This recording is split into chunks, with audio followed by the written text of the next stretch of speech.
जब सब कोई कर सकता है, पर इसमें ये नियम है, वाणी से सत्य बोलना, अजपा जाप उसी का चलेगा, सत्य बोलने वाले का।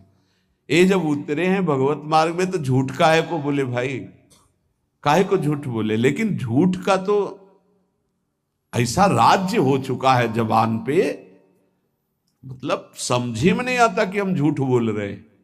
और झूठ में कलयुग का वास है, असत्य, इसमें कलयुग का वास है। इसीलिए प्रायः सबकी वाणी से झूठ निकलता है। झूठे ही लेना, झूठे ही देना, झूठे ही भोजन, झूठ चबेना। तो कम से कम और भूले तो भूलो तुम जिन भूलो मालाधारी, अय भगवत पार्षद तुम क्यों भूल रहे हो कि तुम सत्य स्वरूप भगवान की आराधना करते हो। प्रेम पूर्वक जप करना, समदर्शित्व भाव लाना। अजपा जाप 24 घंटे होता है श्वास के साथ। पहले 4 वर्ष के साधन से विमान में आए हुए भगवान नारायण का दर्शन। भाई जी महाराज का तो ऐसे दर्शन, निज पार्षद जन निज जन थे, उनके बीच में भाई जी से पूछते जा रहे हैं पूज्य श्री जयदयाल गोयनका जी, भगवान के चरण कितनी दूर हैं? बस बोले पास हैं, स्पर्श कर रहा हो।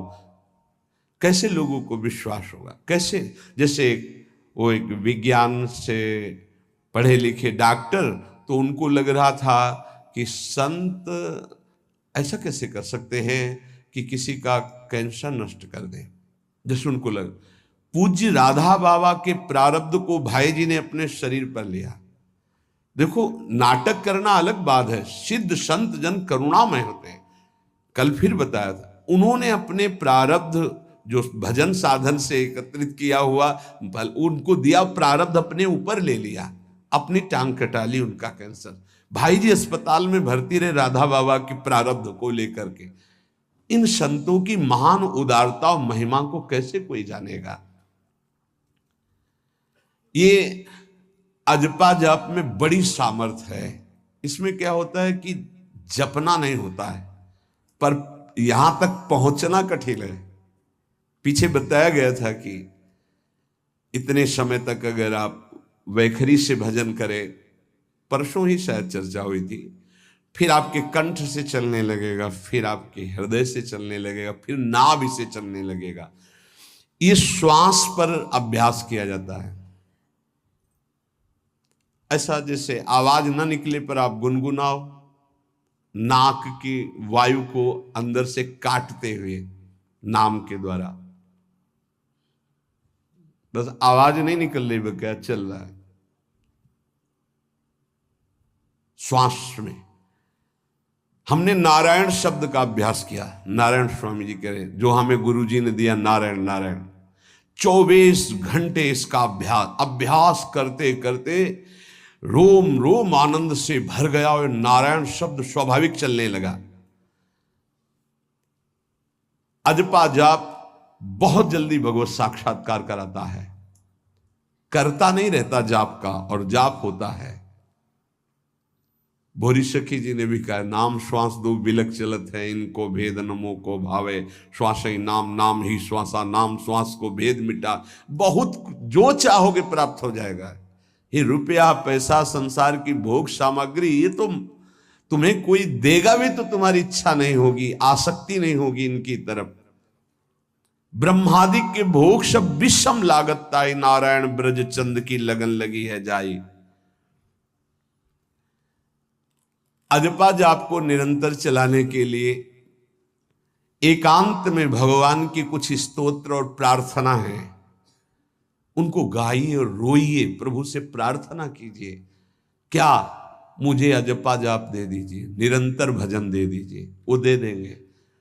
हमने संतों से सुना है कि भगवान भजन मांगने की बात को बड़ी जल्दी पूरी करते हैं, कि मुझे अखंड भजन दे दीजिए, हृदय से जब चाहोगे तब। वो अंतर्यामी है, वो आपके अंदर बैठे देख रहे हैं। भगवान मुझे भजन दे दिए, आपके चल रहा विविध भोगों की, तो पहले उन भोगों को नष्ट करेंगे या पूर्ण कराएंगे, तब आखिरी बातें आएगी।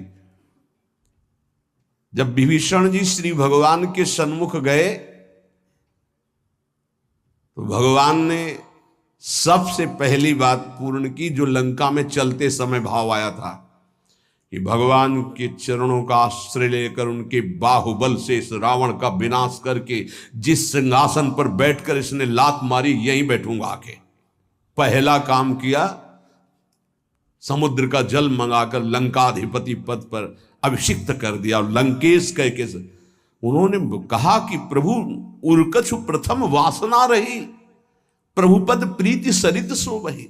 प्रभु आपके चरणों के दर्शन से कोई कामना नहीं। तो भगवान कहते नहीं, पहले कामना की थी उसकी पूर्ति ले। हम भगवान से भजन मांगेंगे, साथ में नाना प्रकार की वासनाएं हैं, तो इसीलिए जब बहुकाल करी सत्संगा, सत्संग सुनते सुनते ये दिमाग में बैठ जाता है कि भोग वासनाएं कामनाएं ये हमें फंसाने वाली हैं, हमें नहीं चाहिए। जब आपके अंदर से उदासीनता आएगी तब भजन की मांग पूरी हो जाएगी। कभी कभी भगवान का गुणानुवाद करके एकांत में रोया करे साधक। कभी रोना आता है अपने इंद्रिय और मन के विलास की पूर्ति ना होने पर। इतने मोटे मोटे आंसू गिरते, तब लगता है कितने कीमती आंसू कितने घटिया जगह में गिरा रहे हो। अरे इन्हीं से प्रभु को खरीद लेते हैं। अगर उनके लिए रो देते तो इतने करुणामय हैं वो कि आपको आभास होने लगता। भले हम अंतःकरण उस कोटि की व्याकुलता नहीं कि मेरे प्रभु हम पर कितनी कृपा कर रहे हो, अगर हृदय से उनको पुकारे तो निश्चित वो अनुभव में आ जाते हैं। छोटी छोटी बातों में लोग रो देते हैं, ऐसे रो देते हैं, मोटे मोटे आंसू चल रहे बात में ऐसे। और प्रभु की चर्चा हो जाए घंटों, कोई फर्क नहीं पड़ेगा। ये तो आश्चर्य लगता है। और भक्तों को चाहे जितना भीषण कष्ट हो, कभी आंसू नहीं निकल सकते। जब आंसू निकलेंगे तो भगवत भाव में निकलेंगे। कह रहे नारायण स्वामी कि अजपा जाप के लिए भगवान से प्रार्थना करो। कभी कभी एकांत में उनके स्तोत्र हैं, गुण हैं, उनको गा गा कर रो, उनसे प्रार्थना करो, हे दीन बंधु मुझे अपना अखंड भजन दे दो। जो चाहिए सब प्राप्त हो जाएगा। भजन से क्या नहीं प्राप्त हो सकता। एकांत में बैठकर रोने से, ऐसे प्रतिदिन जब आप नियम बना करके प्रभु से प्रार्थना करेंगे। मीराबाई जी ऐसा ही करती थी, रात्रि में गिरधर से बात करती थी, प्रार्थना करती थी। नारायण स्वामी जी कह रहे हैं उपासक ये बिल्कुल ध्यान रखे, यदि नाम सिद्ध करना है तो झूठ बोलना शपथ पूर्वक त्याग दे। झूठ नहीं बोलूंगा, सत्य बोलना इस अजपा जाप के लिए निहायत जरूरी है, निहायत जरूरी है। प्रार्थना है, काहे को मलिन करे जिह्वा। जब हम भगवत मार्ग में चल रहे तो ये याद भूल जाती है हमें कि हमें सत्य ही भाषण करना है, असत्य नहीं बोलना। ये हमें भूल जाते हैं। क्यों भूल जाते हैं? क्योंकि माया का ऐसा प्रभाव। अगर हम भजन के प्रेमी हैं, भजन बढ़ाना चाहते हैं, तो हम झूठ क्यों बोले? सारे जगत में जो भी तुम्हारे सामने आवे, दृष्टि से उसको जरूर देखकर एक बार प्रणाम करो। मेरे प्रभु इस जीव जंतु के रूप में, जड़ के रूप में, चैतन्य के रूप में।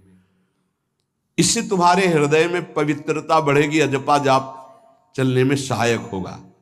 सत्य बोलना, भगवान से एकांत में रोकर प्रार्थना करना, सबके प्रति भगवत भाव रखकर प्रणाम करना, जिससे तुम्हारा कहीं दोष दर्शन नहीं होगा।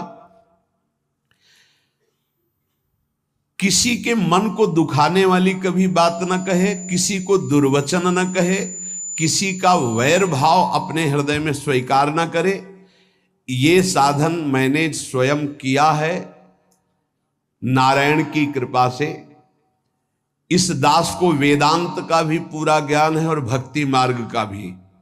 दोनों का आखिरी भाव समदर्शिता है, चाहे भक्ति से चाहे ज्ञान से। सब में ब्रह्म देखना, सब में वासुदेव देखना, सब में इष्ट देखना। भक्ति विषय में भजन और ज्ञान विषय में नारायण, ये दोनों बात भक्त में होनी चाहिए। भक्ति का प्रथम और अंतिम विश्राम भजन, हर समय भजन चलना। और आंतरिक ज्ञान का विषय सब में हमारे इष्ट देव। ये दो बातें जरूर होनी चाहिए परिपक्व भजनानंदी होने के लिए। अगर भगवान की प्राप्ति करनी है तो ये दो बातें बड़ी जोर की है, भजन निरंतर और जिसके भी सानिध्य में आए उसमें भगवत भाव करना। मेरे नारायण ने मुझसे कहा, वो फरमाया कि उनके पीछे पीछे मैं चलता हूं जो मेरे ऐसे भजन करने वाले भक्त होते हैं। और श्री कृष्णचंद्र जी ने दयालुता में भागवत में कहा, अनुब्रजाम में हम नित्यम पूयत्यंगुरेण भी। मुझे बहुत रोना आता है बात सुनकर के कि दास की चरण रज के लिए स्वामी पीछे पीछे डोलता है। किस भक्त के पीछे? जो दो बातें यहां कही, जो निरंतर नाम जप करता है और सब में भगवत भाव रखता है। तो भगवान नारायण ने स्वामी नारायण स्वामी से कहा कि मैं उसके पीछे पीछे डोलता हूं कि उसकी चरण रज मेरे ऊपर पड़ जाए। और भगवान श्री कृष्णचंद्र जी ने कहा, निरपेक्षम मुनिम शांतम निर्वैरम सम दर्शनम। निरपेक्ष जो किसी की अपेक्षा नहीं रखते, किसी से कोई संबंध नहीं, स्वार्थ का। मुनिम जो निरंतर मंत्र का नाम का मनन करते रहते हैं। शांतम हर द्वंद्व की प्रहार स्थिति में वो शांत रहते हैं, विचलित नहीं होते। निर्वैरम कोई उनसे वैर करे तो भी वो उससे वैर नहीं करते। और समदर्शी सब में अपने इष्ट को देखते। ऐसे संतों के पीछे में भगवान कहते उनकी चरण रज लेने के लिए हर समय पीछे पीछे रहता हूं।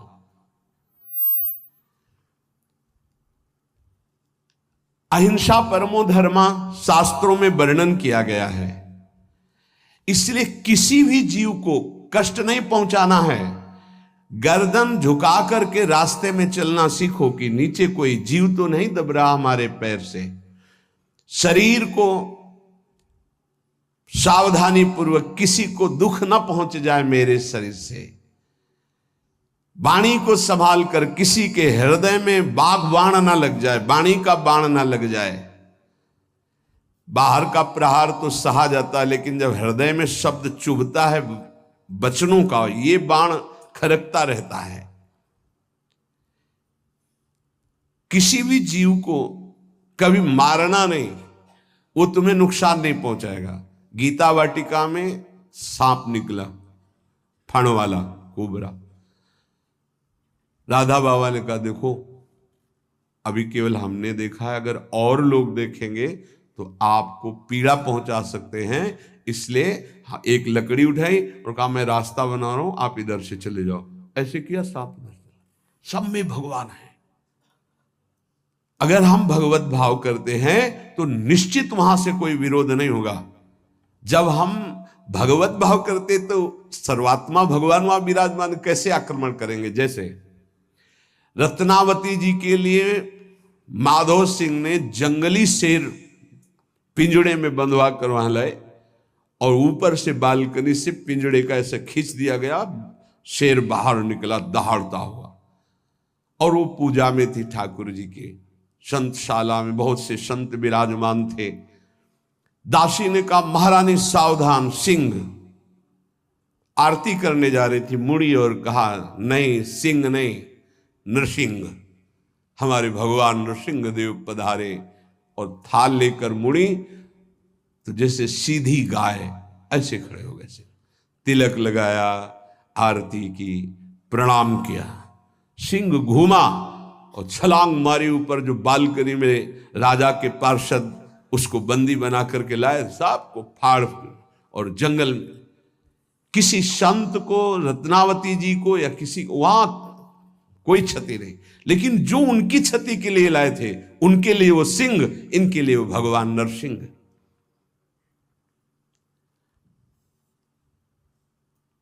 यथा योग्य दूसरे की सहायता करना, ये अपने भजन को बढ़ाने के लिए अत्यंत आवश्यक है। नारायण स्वामी जी कहते हैं, साधु क्या सहायता करेगा? मान लो जो अकिंचन है वो क्या सहायता करेगा? तो विद्या दान सबसे बड़ा दान है। तुमने जो शास्त्रों में स्वाध्याय किया है, जो अनुभव किया है, वो दूसरों को दो। जो अधिकारी है, जो दैन्य है, जो सुनना चाहता है, उसे जरूर सुनाना चाहिए। जो विद्या का दान करता है भगवान का भजन बहुत सहजता से होने लगता है दूसरे को भजन में लगाने की बात। इसीलिए जैसे आप गृहस्थ में हैं तो आप अपने परिवार के छोटे बच्चे बड़े सब 5 मिनट आप राधा राधा कहिए, आप 10 मिनट भजन कीजिए, आप स्वयं कीर्तन कीजिए, पूरे परिवार को सुनने को मिले, बहुत लाभ मिलता है। सब अगर नगर कीर्तन करें तो लाखों लोगों के पाप नष्ट हो जाए, आपको बहुत जल्दी भगवत प्राप्ति हो जाए। ये साधन होते थे। अब क्या हो गया कि इतनी भजन के प्रति लघु बुद्धि हो गई कि शर्म लगेगी कि हम पूरे गांव में कैसे कीर्तन करें।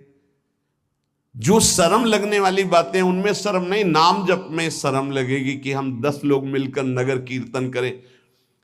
पहले ऐसा था, प्रातः 4 बजे गांव के 10-20 लोग बड़े बूढ़े मंजीरा लेकर ढोलक लेकर के आसपास गांव में फेरी देते थे, जिसे प्रभात फेरी कहते थे, और वो नाम कीर्तन करते हुए कितनी सुंदर प्रथाएं थी। शाम के समय रामायण या भागवत की कथाएं कोई जो पढ़ा लिखा है वो सुना रहा है, 10-20-50 ऐसे आसपास के घरों के लोग बैठकर भगवान की चर्चा सुन रहे हैं।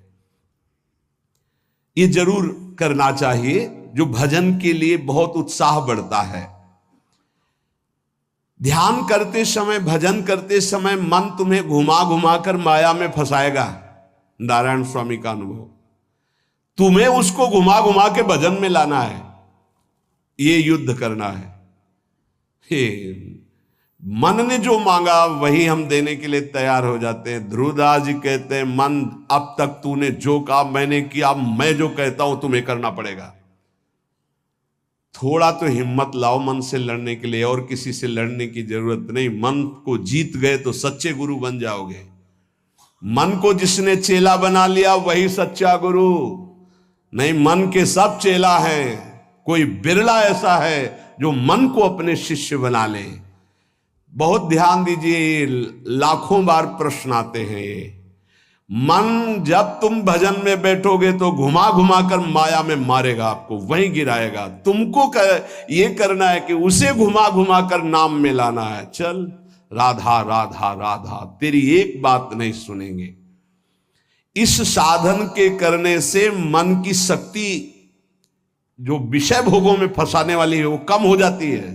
ध्यान दीजिए, बड़े अनुभवी महात्मा है नारायण स्वामी।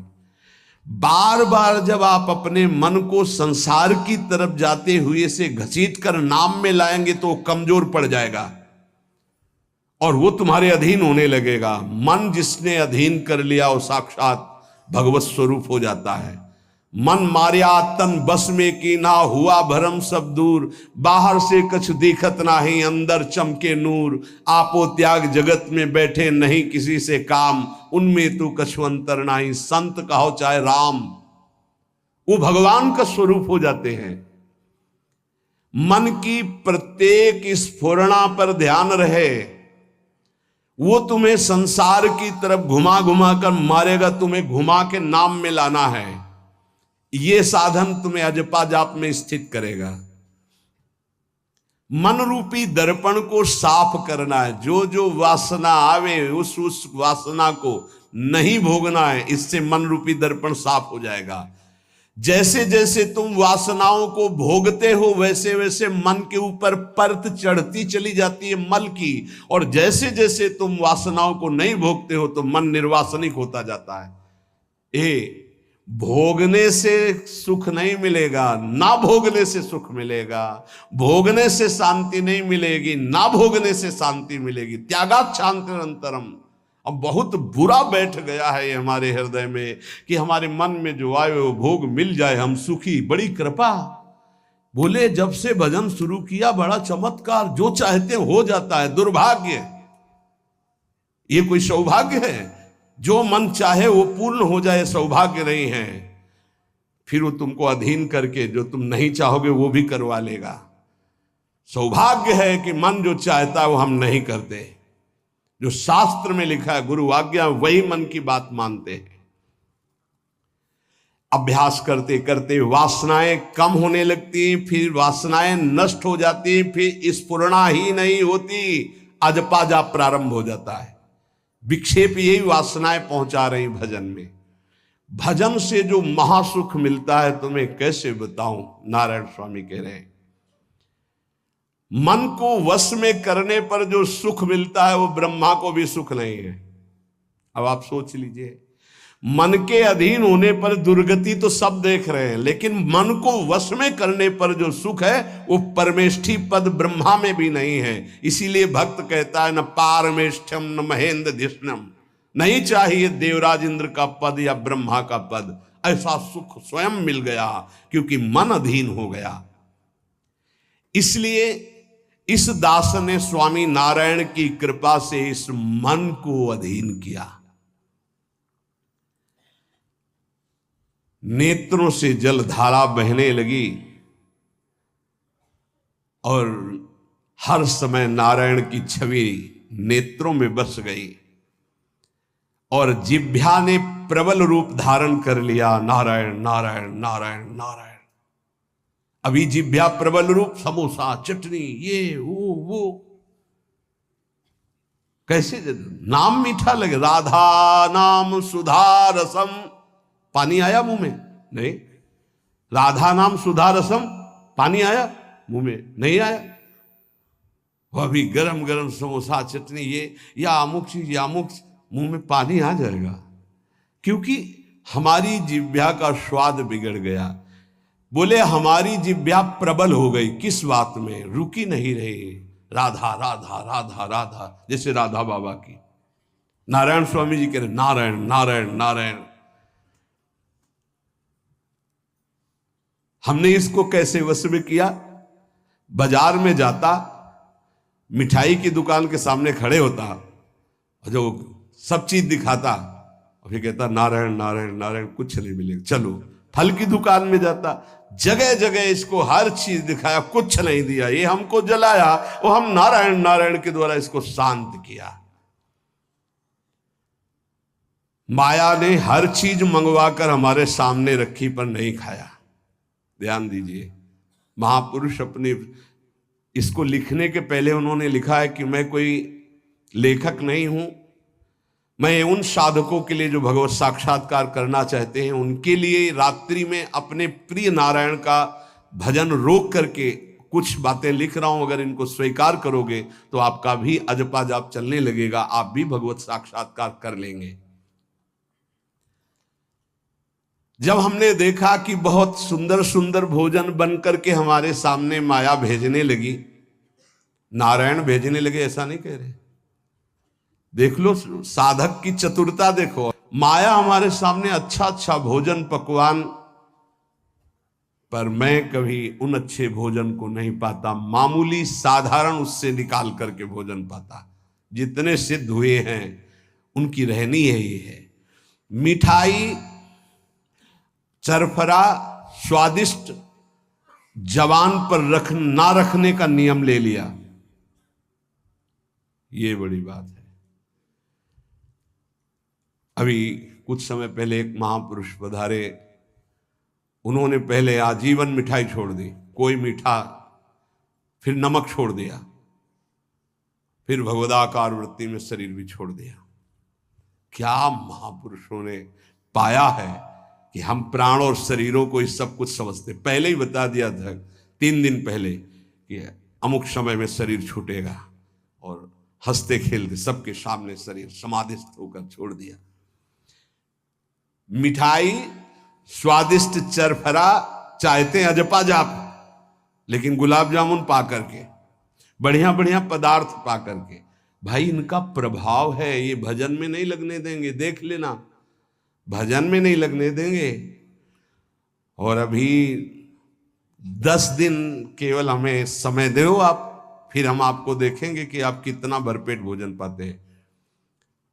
किसी भी मिठाई में चीनी नहीं पड़ेगी और किसी भी दाल या कढ़ी में नमक नहीं पड़ेगा, मिलेगा सब कुछ।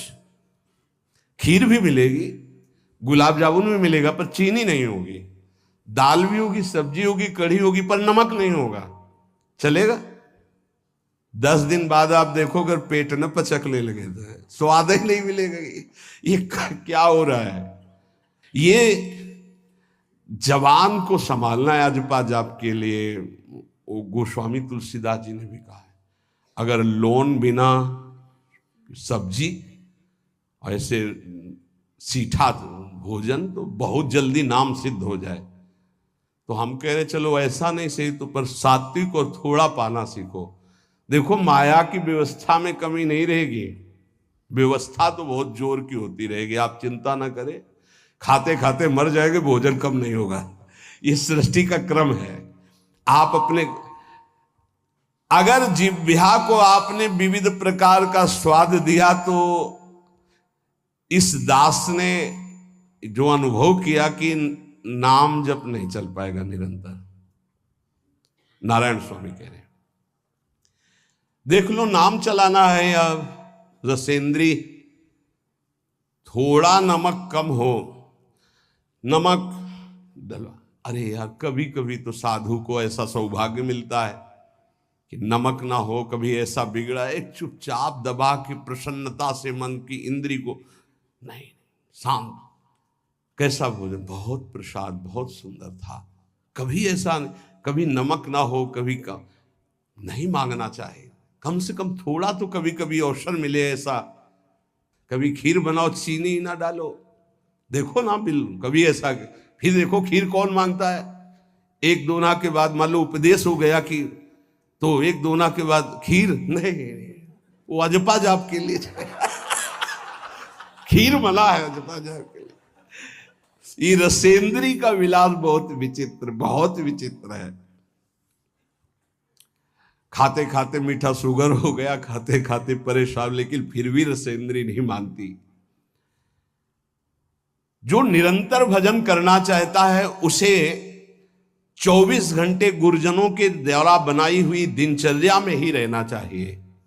एक दिनचर्या कोई पकड़ लीजिए, एक आज्ञा पालन कीजिए। अगर 100 आज्ञा ना पालन करने की सामर्थ्य आ जाए तो बताना, एक कोई आज्ञा पालन कर लीजिए, वो 100 आज्ञा पालन, और एक आज्ञा उल्लंघन कर दीजिए, 100 आज्ञाओं से आपको नीचे गिरा देंगे। एक दिनचर्या पालन कर लीजिए, आप अपने मन को आज्ञा पर लगा दीजिए, एक दिनचर्या पालन कर लीजिए। कौन सी दिनचर्या ऐसी कठिन है जो आप पालन नहीं कर सकते। मैंने एक यूरोप का आदमी था, वो बहुत अमीर था, वो मरते समय घर वालों को कहा कि मैं एक वसीयत लिखा है, वो मुझे पढ़ने को मिली उस दिन। पूज्य नारायण स्वामी जी कह रहे हैं उसमें कोई रुपया पैसा की वसीयत नहीं थी। उसने एक बहुत मोटे अक्षरों में शब्द पूरा खाली, पूरी डायरी खाली, केवल एक शब्द, और कहा मैं ये वसीयत आप लोगों को लिखकर, time is money in the world. सही शब्द है कि गलत है? वर्ड होगा, हाँ, क्योंकि ज्यादा पढ़े लिखे।